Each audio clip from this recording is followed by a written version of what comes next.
C Gangadharan Nair എഴുതിയ ഞാൻ നിന്നുള്ള കവിതയാണ് ഞാൻ ഇന്ന് പാടാൻ പോകുന്നത്. പല പല നാളുകൾ ഞാനൊരു പുഴുവായി പവിഴക്കൂട്ടിലുറങ്ങി, ഇരളും വെട്ടവും അറിയാതങ്ങനെ ഇരുന്നു നാളുകൾ നീക്കി.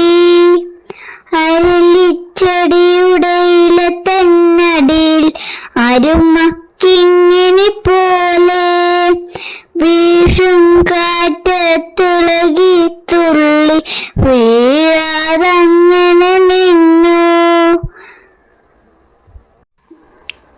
ഒരു നാൾ സൂര്യൻ ഉദിച്ചുണരുമ്പോ വിടയും ചിറകുകൾ വീശി വന്നു അഴകു തുടിക്കും പൂമ്പാറ്റത്തളിരായി. വിടർന്ന വിലസിൻ പനിനീർ പൂൽ പറന്നു പറ്റിയിരുന്നു. പൂവിൽ തുള്ളും പൂ അതുപോലെ പൂത്തേ